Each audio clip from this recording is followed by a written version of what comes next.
min pui ro la pa kan ram kan nam hi I chan him na I chan pui na kan ngai ani min chang la la pa kan bo ra so ma hian mi tui ne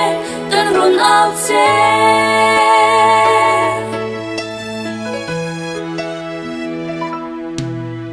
COVID-19 sat min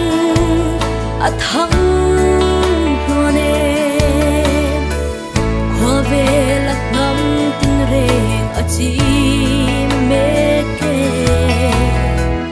himna kan zong dam na kan zong ruaya ma se an liam se ni tin min kan himna kan dam na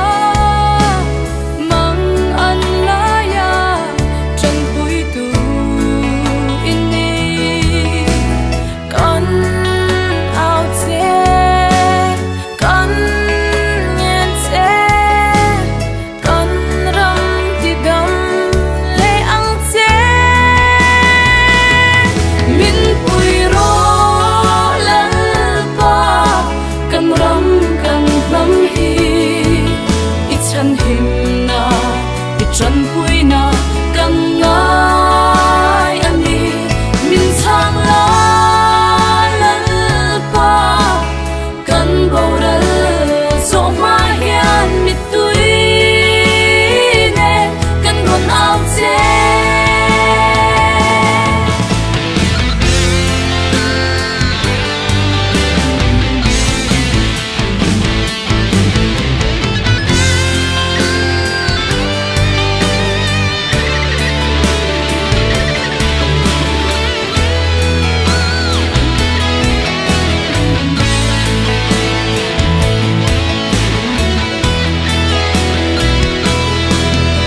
curfew an buang khar tu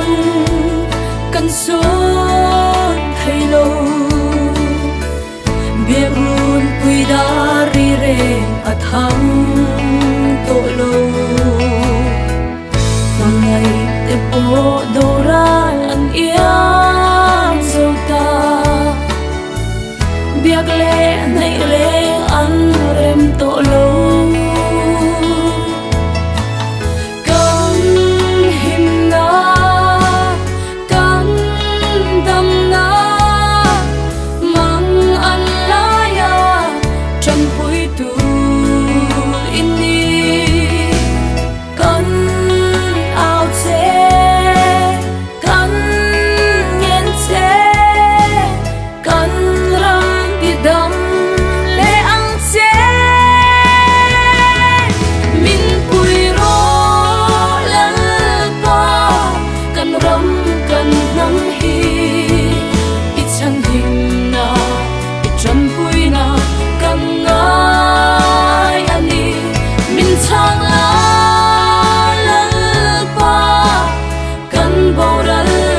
so ma hian mi tui ne kan run out se